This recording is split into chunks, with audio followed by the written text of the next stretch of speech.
Hey, welcome to another Raid Shadow Legends video. I'm Wood, and in this series we're tracking the progress of two accounts I made at the same time on the same day, played the same way by a lovable knucklehead. That's me. With one major difference. One has a monthly spending budget, the other is free to play. It's day 15. Let's take a look at our progress.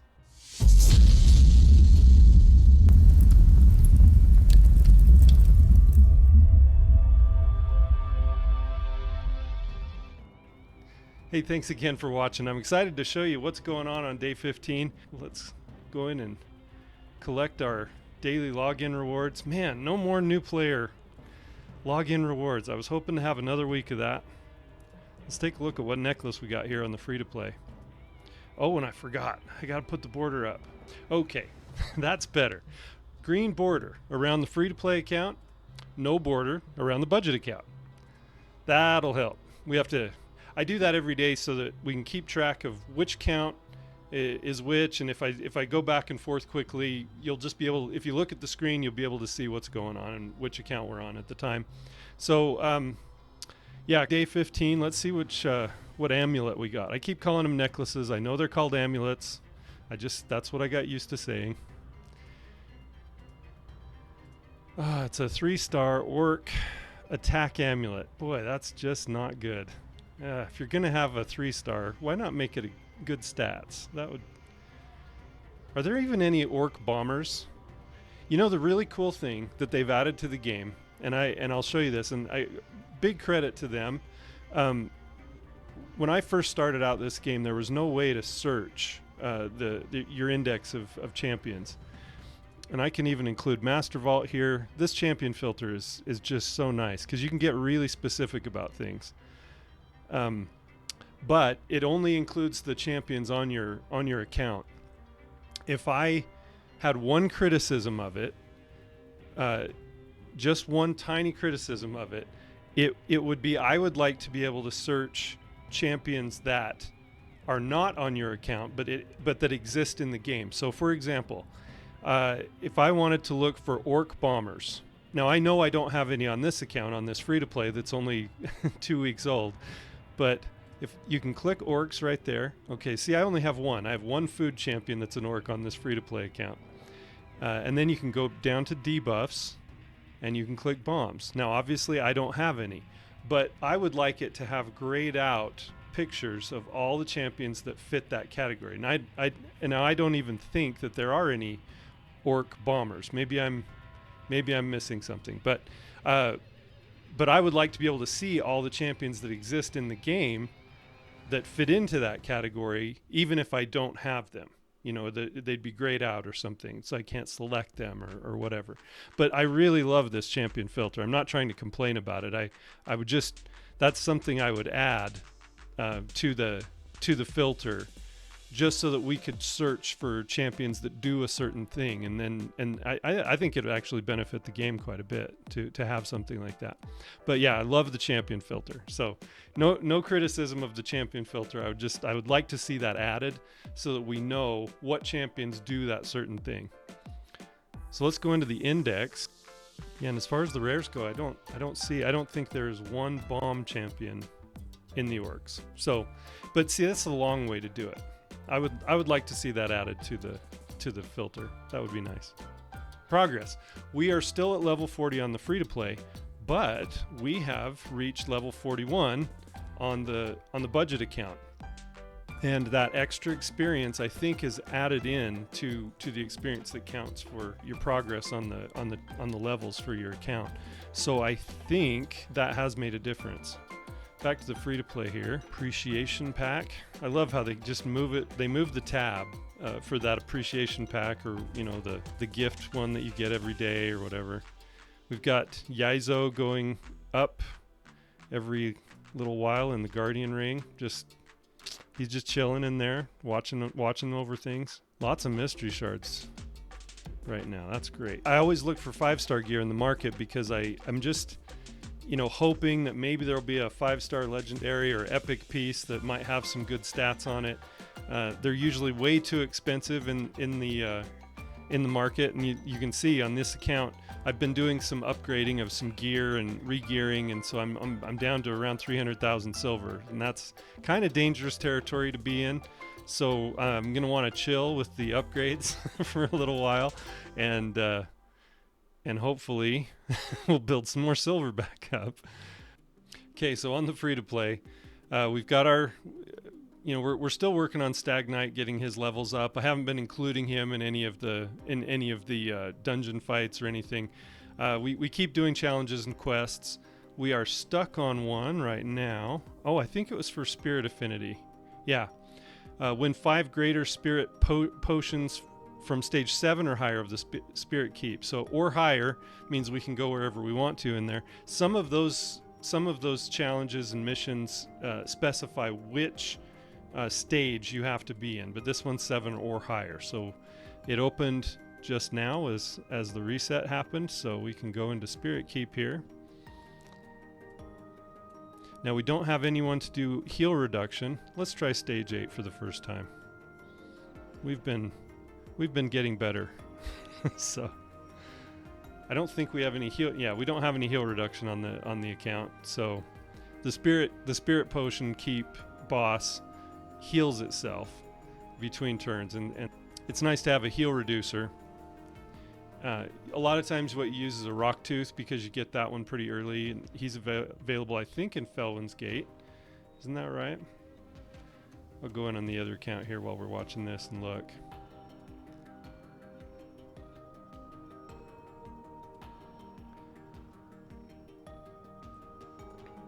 Rocktooth is part of the rosin fusion, but he's farmable in Felwyn's Gate. So Rocktooth is one that you use early sometimes for heal reduction. Yeah, he's 100% on a 3-turn cooldown. So he's actually really useful for that. Here, I'll just show you real quick Rocktooth in the Ogren tribes, and he's farmable in Felwyn's Gate, and he's in the rosin fusion for rosin Scarhide. So he can be good for, yeah. So you see the boss just was about to die and then healed, but really early you don't need the heal reduction, but as you get a little bit later and you don't have enough damage, then you start needing that heal reduction. And so usually Rocktooth, you have him built up to like a level 40, and have him ascended, and then he'll be able to put that heal reduction on the boss, and then when you are ready, you can fuse. I can't remember which epic he fuses. Oh, Lich. I wanted to say Leech, but it's Lich. He is a turn meter reducer, Undead Horde's turn meter reducer. Go in the market here. So here's a 4-star lifesteal chest. Yeah, probably not. It's a little tempting just because it's accuracy, and you need to pile some accuracy on some of your champions early, and you try and build as many lifesteal sets as you can. I don't think we need that one. I try to only buy 5-star from the market, but it's 90,000 silver. It's not too bad. We'll go ahead and put it in, and I want to show you though. So let's remember this. It costs 90,000 silver to purchase it from the market. Let's see how much, if we want to sell it back to the game, how much silver they'll give us for it. I know you won't be shocked. So here's that same chest. Now if I want to sell that back, I'll get 5,625 silver. I haven't done the math on that, but that's a lot less than 90,000 that it cost us to take it from the market. So yeah, so be careful what you buy in the market. That's probably not a good one. We've got another attack chest there that's a 4-star. Yeah, that's it probably, if I take off the just new filter here, go down to our lifesteal. Yeah, that gives us a full row of chests there. Is that our first accuracy? Yeah, I think that's our only accuracy one.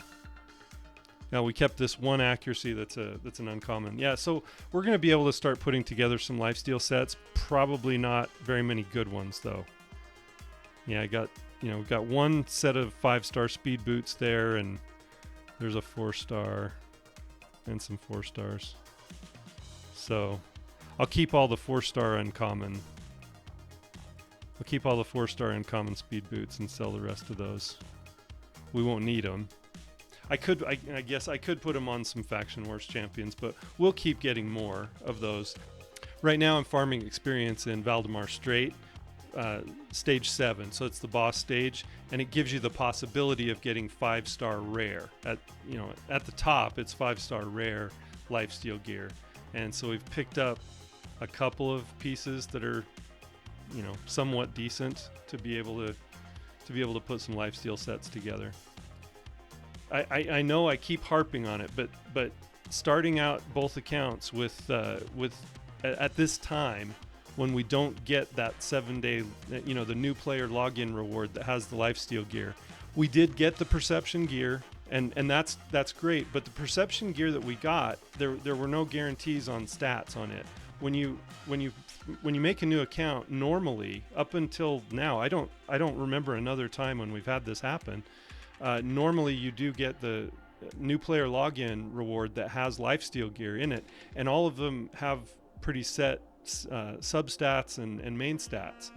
For example, you get speed boots, you get crit rate gloves with and so you're not guaranteed any of the, as you upgrade the gear, you're not guaranteed where the substat rolls are going to go. And I've had that go good and I've had it go bad before, but at least you get some crit rate on some of the substats, and so you can put together 1.5 sets of lifesteal gear on those new player login rewards, and so not having that, I really think has hurt the beginning progress of both accounts. Although it's still fair for the comparison between the two, since we got the same thing on both basically. But we did, we got a couple of good perception pieces on both accounts, and then some of it was just not that good, and so it feels bad that we didn't get that lifesteal. And like I said, I know I keep, if you've been watching all the videos, I know I keep harping on it. But it is. I think it's a really big deal that hurts progress in the early game accounts. So I'm glad we got the Adeline. She is a pretty good champion, and I think she's going to be important for early game progression. And she does heal. So maybe they thought, since we're giving them a healer, they don't need the lifesteal gear. I actually think they just didn't think about it, and they don't maybe care about it at all, and new players, they maybe assume aren't going to know the difference anyway. But I'm telling you the difference, and I'm telling you that it was a big deal. So anyway, for the game it's a big deal. I know in real life it doesn't matter, but for the game it's kind of a big deal. All right, let's see. Let's summon 3 champions on our... I keep hoping that as I open these 3 mystery shards per day, plus I'm opening more mystery shards than that as I make food for both accounts, but I keep hoping that we're going to get a real lucky and get a rare, like an apothecary or a frozen banshee or something like that. But so far we haven't gotten. I've gotten a crimson slayer. I think I got once on one of the accounts out of mystery shards. So I've gotten a few rares from mystery shards, but nothing too exciting. Okay. Let's go get our necklace, our amulet, for those sticklers out there. Let's see what this one was.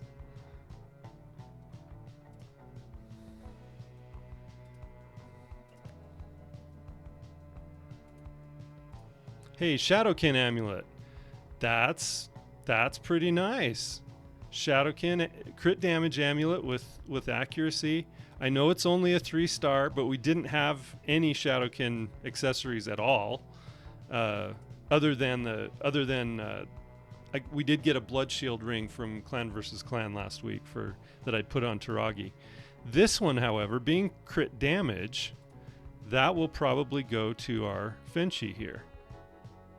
Yeah, that's great. Yeah, we don't want to put crit damage on Taragi. I mentioned this before in another video, but it's something that I don't think a lot of people in the game know or think about very often. But when you have an ally protector, Taragi has on his A3, he's got ally protection, and he puts that buff on. When you have an ally protector,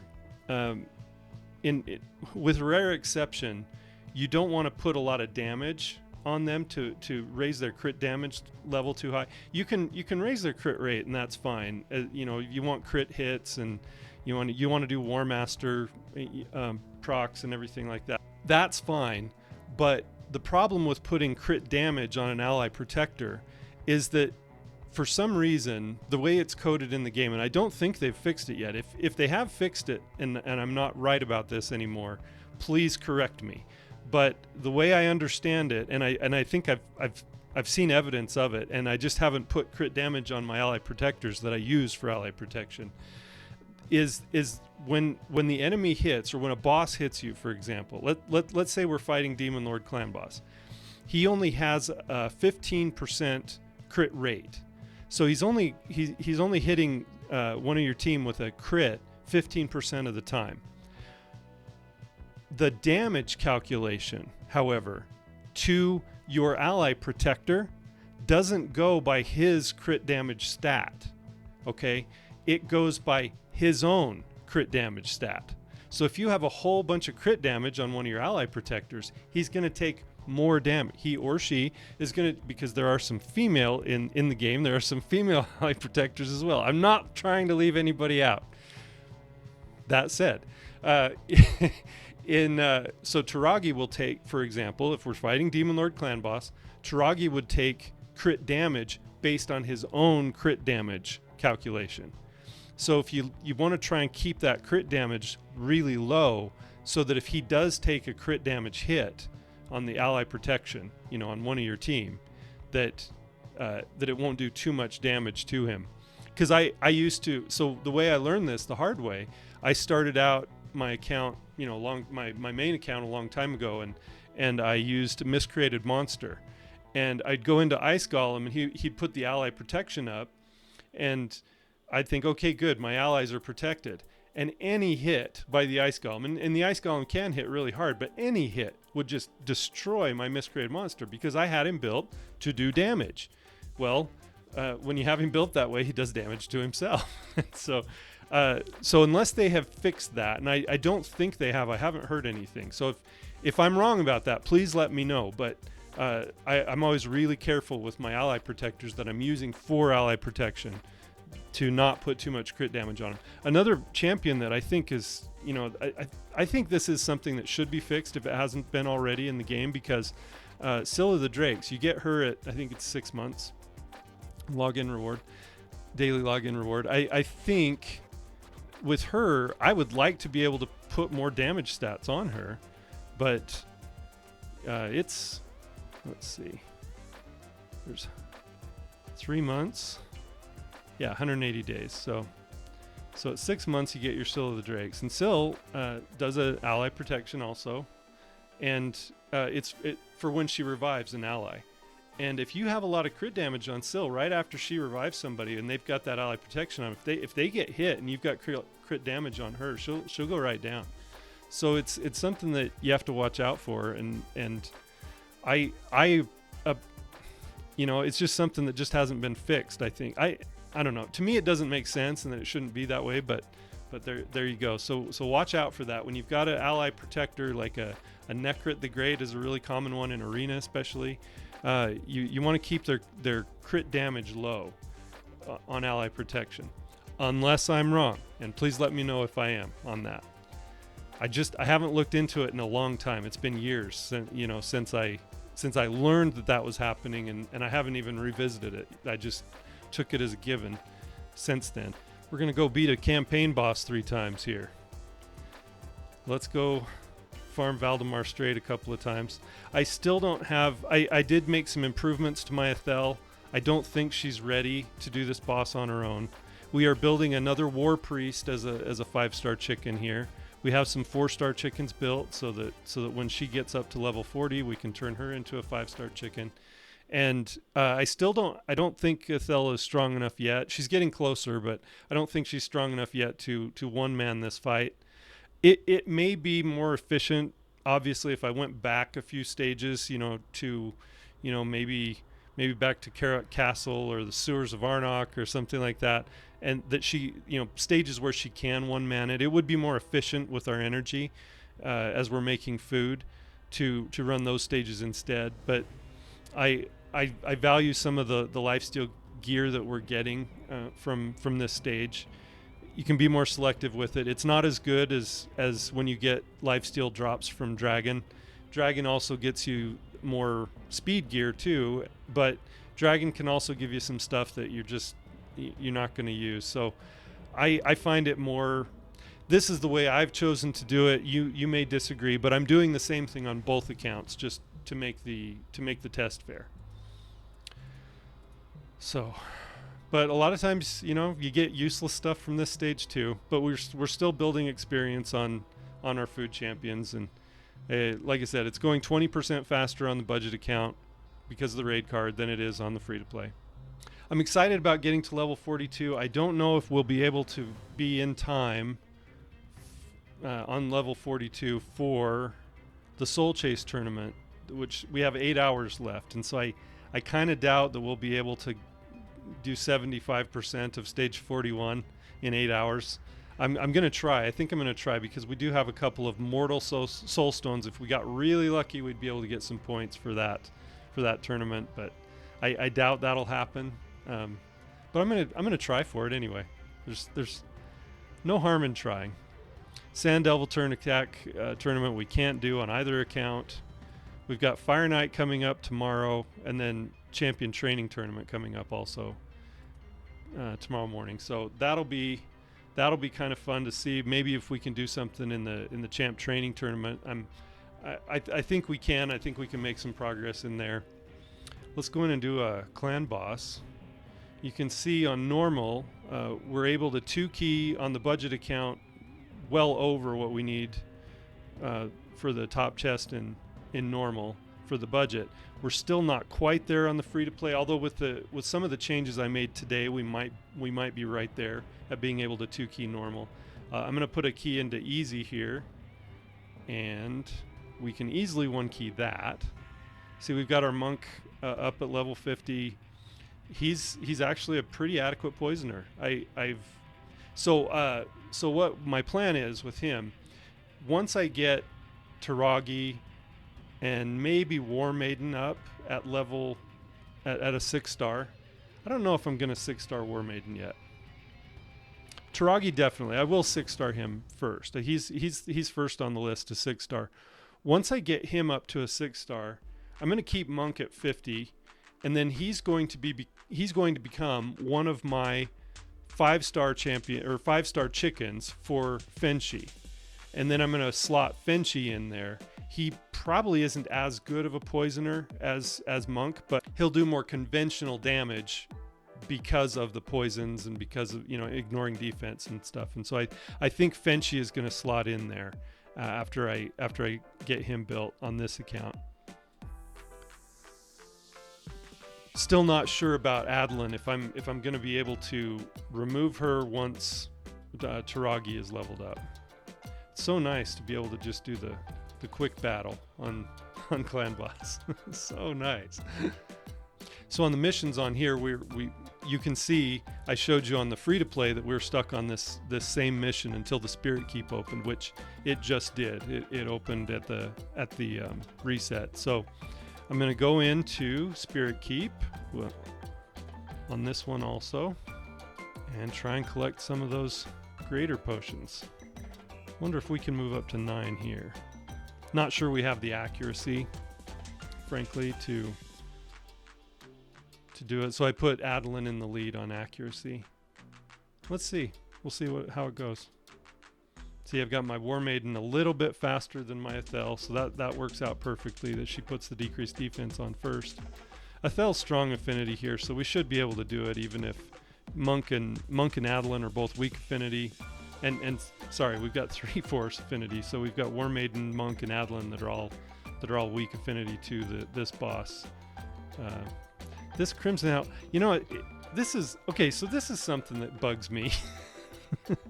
I don't mind if they have some cleansers in the waves, but when they have somebody that does block damage or unkillable, it's a real pain sometimes in the waves. And I know that you construct a better team, one-shot them, or have somebody that can remove buffs or something like that. But when you're really early game like this and you're doing stage 9, and then you have to deal with block damage and provoke, it just makes everything take longer. It's okay. I'm calm. Everything's okay. Yeah, that works out well. All right. So we get our little flag here for the continued Adeline chase, where we're going after the 5-star soul. Both accounts got all the flags they needed to during the day with no problem at all. As long as you're active with this Adeline thing, you'll collect all the flags that you need. I think you get more for, was it tag team arena? Maybe regular arena also. Let's go look. Okay, so you get 5 for clan boss, but you can only do you can do your 4 keys a day. I mean, that's 20 right there. So the first 75. Okay, so you can do 75 flags a day. So 20 of those come from clan boss if you use all 4 of your keys, and then arena and faction wars. So if you do some faction wars, and which we did on both accounts, I like I was talking about in the video yesterday, I fitted gear onto some food champions. I got a sniper here from a mystery, or I think I got her from a market. And see, I just put some gear that I had already leveled up, or I leveled it up to 8. And this is all gear that's just going to go away from my account. So when I feed her, it's going to ask me, do you want to save the gear? And I'll just say no, it won't cost me any silver, even though it doesn't really cost that much silver to save this level of gear. But we're just, I just put her, and I think this one, see, I just have things leveled up to 8. It doesn't cost too much silver to level some gear up to 8. And then I think I put some, and I just put some on this one without even leveling it up, just to see, and it worked just fine on stage 1. And then this Wanderer is also part of the Rosin Fusion. You can see the little swirly symbol there. He's part of the Rosin Fusion as well. And so I just put a little bit of gear on him. We'll be saving him until we're ready to fuse one of the epics for Rosin. And so I thought it won't hurt anything to have some Dark Elves, built to a certain level that we can do some faction wars with until we pull somebody we're going to keep. I can't remember. I don't think. Oh yeah, even this one, even this level 1. I think before she became a 2-star, even I put some gear on her. I filled up the whole thing, and then I went in and they actually 3-starred the level 1 for the Dark Elves. Yeah, see, I've got 6 stars now on Dark Elves script just from putting some gear on some food champions. So that's helpful to do that strategy for faction wars. That plus you pick up a bunch of 1-star glyphs, which can be helpful. You want to get as many of those early as you can, and some forge materials. So and see again here, Undead Hordes, I just have food champions for that, and I may watch out in the market for some Undead Horde uncommons and commons. And so sometimes I'll pick those up from the market, put some throwaway gear again, just to be able to use my keys. And Shadowkin should be easy. I'll put some throwaway gear on Fenchi even, and we'll take care of that pretty easy. Yeah, so here I'm not including my master vault. So this is something you want to watch out for. If you want to include your vault, just click there, include master vault, and then hide that, and then it'll include any Shadowkin that might be in your vault also. And so you see I've got my Fenchi there, and if he had gear on right now, I'd just click this and let both of them go to work. So yeah, just using food champions. If I had another Shadowkin food champion, I put some throwaway gear on that one too, and just do the faction wars. Try and use all of the keys every day if you can, because it not only do you solve a quest that way, but you also, let's see if one of the quests includes doing a certain number of faction wars. So if you use if you use 12 keys every day, and that's only half of them. Well, it's less than half of the keys that you can get every day. So also, beat a faction wars boss. We're not ready for that yet. Stage 7 is a little bit difficult first couple weeks, but pretty soon, we'll be able to at least do that level 7 faction wars boss. And that's it. Sometimes these quests will have, include a rare champion from in faction wars, or, win 3 without losing any members of your team. So those quests vary each day, and I think they're completely random because I've had them be different on both accounts. I'm pretty sure. Let's look. So back on the free-to-play, we will look at the advanced quests. Yeah, win 30 materials. That's another one.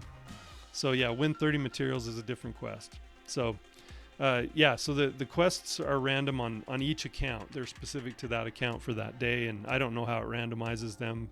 There doesn't seem to be too much of a pattern to it to me. So, okay, so back on the budget account, we got into Silver 4 in Classic Arena, kind of reaching our limit of what we can do to get wins in Silver 4. Although I have found a couple, you probably just noticed there, I have found a couple of one-man defenses. I think I'm still including a one-man. Oh no, I'm not. I'm gonna go down to a one-man defense on this one.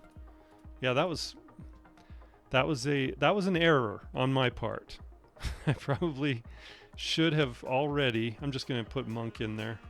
I know I'm gonna have him for a little while. Yeah, that was an error on my part. That's why we've stayed in Silver 4, because people aren't facing the defense. Even though I had Zargala, which I haven't built at all. This one, even though it's closer to our power level, I think she's probably going to be Smilky Way. Like that. Probably going to be faster than me. Ooh, this one's got a Coronar, so lots of counterattacks. This one's kind of low power, lower level. Let's try this one. That Sun Wukong, he's got a really good speed aura though, so might be faster anyway, but we'll see. We'll see how this one goes. Yeah, Silver 4 is probably the limit for this account, unless we were faster. That's nice. Look at that. Now Rector, he didn't provoke. See, that's why I put Taragi to provoke on his first move. That's what I have that programmed into the team. Then we have to put Sun Wukong down again, and he sheeped my War Maiden. Oh, the sheep, the bane of most avid arena players' existence. The sheep. So sick of the sheep. Yeah, so in my my team setup, so my Taragi, I have him opening first choice with his potent stench skill, which puts provoke on the enemy. And the reason I have him opening with that is because the goal is to be faster than the other team. And so War Maiden goes first. She's the fastest at 186 speed. I want her to do her decreased defense ability, put it on the other team. And she will do that normally without me marking this as first priority. Then we have Ethel go. She's 185 speed, so it's just one speed slower than War Maiden. If they were the same speed, Ethel would go first because she has a better base speed and she's higher in the turn order. But because War Maiden is one speed faster, she goes first. And then I have Ethel opening with her self buff, which she doesn't do on her own, and I've complained about that in the past. But she'll only increase her attack if we go first, because she only does this increased defense if she has less than 50% HP. And maybe that's why they have it programmed so that she doesn't open with that. But I want her to use that first, so I put it at first priority, and then she will just naturally go into this one if there's more than one enemy alive, which there should be if she's the first one attacking after War Maiden, or she will go into this one if there's only one enemy. She'll go into her single target attack. And then Taragi, I want him to, if there's anybody left alive and they act, if she didn't actually kill all the enemy in the first attack, I want them to be provoked so that they're limited to only using their A1 and attacking him. Adlin kind of doesn't matter, but I do want her to prioritize the Writ of Sleep. I maybe should take that off because if we take some damage before she takes her turn, I may want her to use her heal. So I think I'll just take that off and leave it up to her AI. And then if I notice that there's a problem and she's not doing what I want her to do, then I'll come back in and change that. But that's just a little bit of a kind of a short tutorial on how to use the team setup for this. It's a really nice feature of the game. The team presets are so great. We didn't have this when I started the game, and man, there were certain champions you couldn't even use on auto because their AI just didn't do what you wanted it to do, and this is a way of forcing them to do what you want them to do and what your plan is. But this has been so nice for so many things, especially for clan boss when you're doing speed tune teams and things like that, and sometimes you'd have to manual for a few turns before you just let it go on auto because they would do their skills out of order, and so it's so much nicer to have that control to be able to tell them the way that you want them to prioritize their skills in the fight. So we'll go back into this one, and I think this one's a win for us, hopefully, unless it's deceptive, which sometimes they are. But we've had a pretty good track record with Arena. So, oh, and see, he landed the provoke on the gem curse. Samar gem cursed. Now, why didn't she do her revive? That's interesting. I wonder why she didn't do her revive to start out. There she goes. And Samar's got some funny block damage stuff that he does, but this one must not be ascended. He's not ascended. So if he has an ascension, he has a block damage mechanic. But Samar, that's interesting. I need to look at his kit. I think in that list, that's the only fights we're going to go for today. Well, until I can refresh. Yeah, in 3 minutes from now when I can refresh. Tag team, I've just been looking for some easy teams. Sometimes I'll go for a 2 out of 3.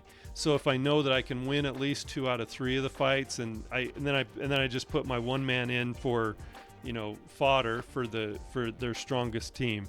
So in this case, what I would do is I would leave it set up this way, where I've got my one man in against their strongest team, and then I've got 2 teams here that can easily win both of these fights. And so then you're at least getting 2 out of 3. Tag team arena, a lot of times people I played for quite a while before I understood the point system in tag team. At the end of the week, and we're not there yet, at the time of this recording, we're on a the game would call it Thursday morning. For me, it's Wednesday night afternoon. And as you get toward the end of the week, towards the weekend, people start down at this level. It's irrelevant, but people start putting in their tougher defenses. For the first part of the week, most active players will put in a one-man defense or an easy-to-beat defense, and so what happens is then you can go through and you can just farm and get your gold bars to buy your Drexlar fragments or whatever it is you're buying in the bazaar.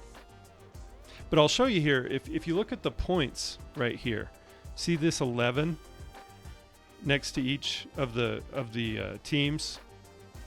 Hope you can see that there as my cursor's under that 11. That means if you get a win on one of those, you'll get 11 points, okay? And if you lose, see, I lost 11 points, it shows, for this one that I won. So I got 18, I got plus 18, but minus 11, okay? And that reflects in the number of points. So when you're trying to move up in Tag Team Arena. I know that when I lose, I'm losing 11 points. Yeah, so for example, I didn't get very many points for winning that fight. I only got 7 points for winning. Now, if this had been a fight that had an 11 on it, for example, okay, I would have gotten 22 for the wins, but I would have lost. If I had one loss, I would have lost 11. So I would have only netted 11 points for that fight. So you want to watch out for that when you're doing tag team. You only get the points for the win, the quality of your win, but you can lose sometimes if you're if let's say you lose 2 of those. If I had lost 2 of those, I would have lost 22 points and only gained 9. So in that fight, I would have lost 13 points. So it's something you want to watch out for. Notice how many points you're losing when you lose, and then look at the fight and say, now let's say I lose 2 of these. This is going to be a big net loss. And so if you're risking something, maybe move on from that one. Only take fights where you're going to gain as many points as you're going to lose, or you're going to gain more than you would lose by losing the fight.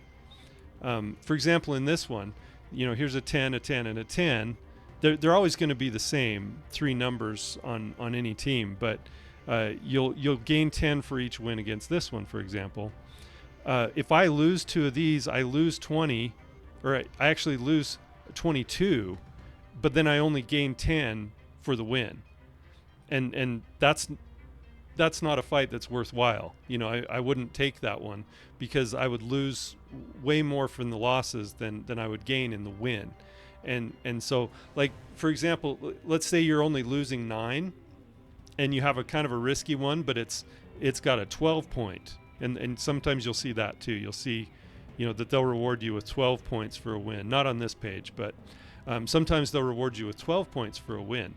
So sometimes it's worth the risk. You won't lose too many points, On this one, if this was 12, let's say for sake of argument that this one was 12, but I'm only losing 11 points when I lose. So there's kind of an offset there of 2 points. So let's say I lose these first 2, I would only lose 11, but then I'd gain 12 on the win. Okay, so then it would only I would only be losing 10 points in that one if I did lose 2 of them, and so that one, it's a little more worth the risk to take on some of those fights, especially if you think you can win 2 of them. Then you're gaining 24, but only losing 11 on the loss. If that makes sense. Hopefully that makes some sense.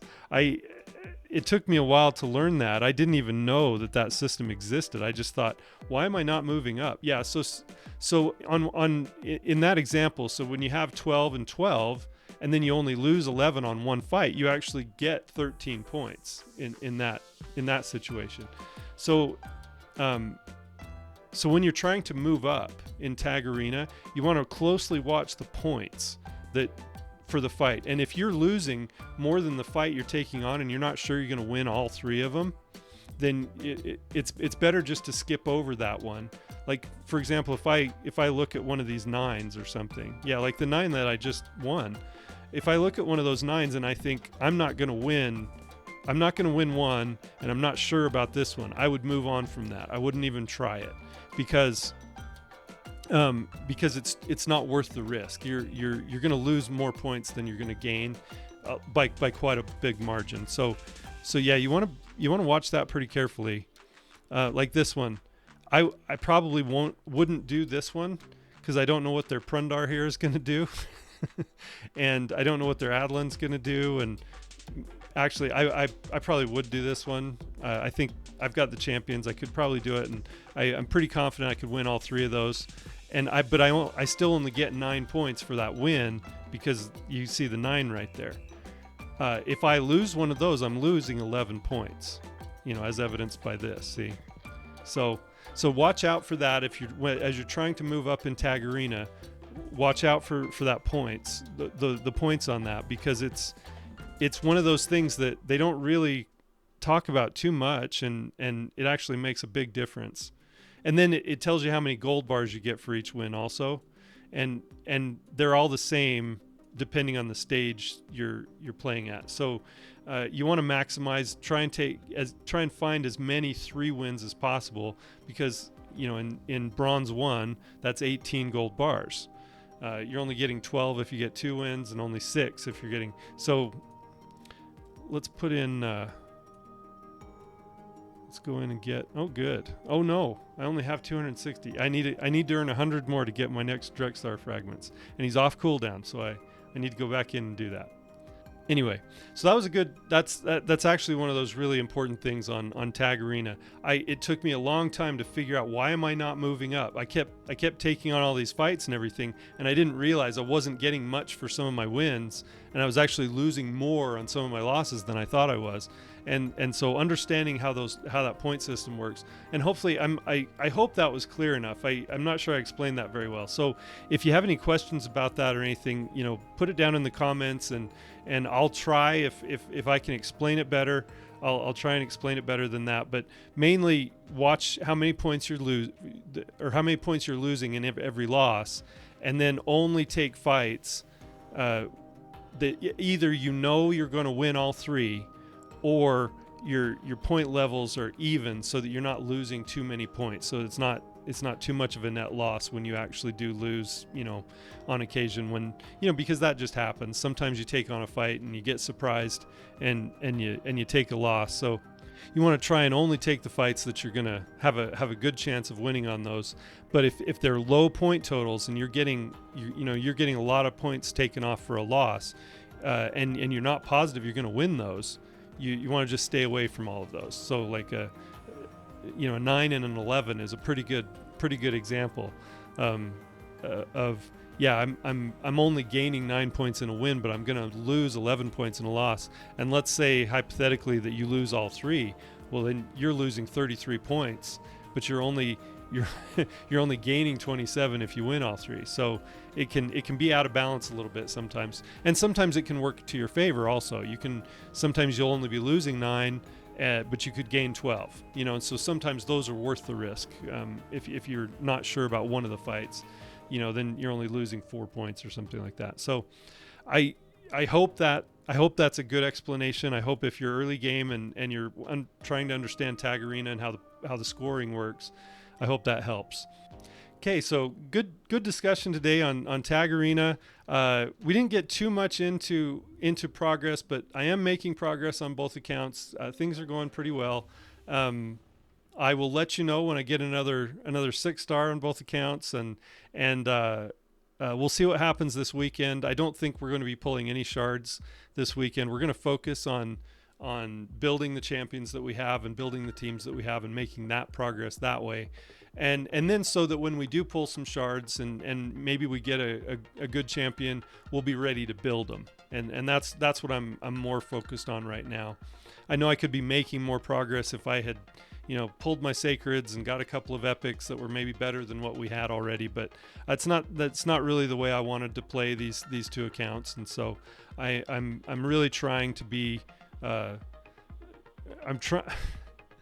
trying to be as efficient as possible on both of these accounts while still having fun, and so we're trying to strike that balance. I'm not grinding, day and night, losing sleep or anything like that. I'm playing it as kind of average person who plays these games, who's not putting all of their heart and soul into it, but I am trying to push. So we're kind of trying to strike a balance there.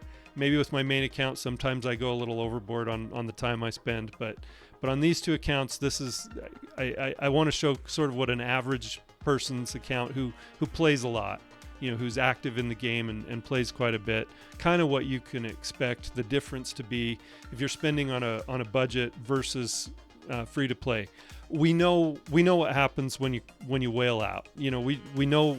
If you're buying tons and tons of shards, it gives you a lot of chances at getting some of those OP champions. If you're buying gear packs, it gives you more chances of getting really good gear. And we know what happens when you spend thousands and thousands of dollars every month. We've seen that. We know kind of what those accounts look like. But that's not the reality for most people. And so my main goal on this experiment that I'm doing is to show people, if you've got a budget of $50 a month, which I believe is a pretty significant amount of money to spend on a mobile game. If you have a budget of about $50 a month and that's what you do for entertainment, this is kind of what you can expect the differences to be. And that's sort of what my goal was with this experiment. And I hope that's helpful to somebody. And if you're just catching on to the series now, you can go back to the beginning of the videos and see, what I've been doing. First time I've done any kind of YouTube or anything like that, or record any videos or any editing or anything like that. So they're not good, but I think it's valuable as an experiment. So so yeah, I'm learning a lot. I'm pushing myself. I'm learning some new things and getting out of my comfort zone a little bit. And so hopefully that'll be entertaining for you. and hopefully it'll be informative as well. And so anyway, thank you for joining me. I'm Wood, and I appreciate you.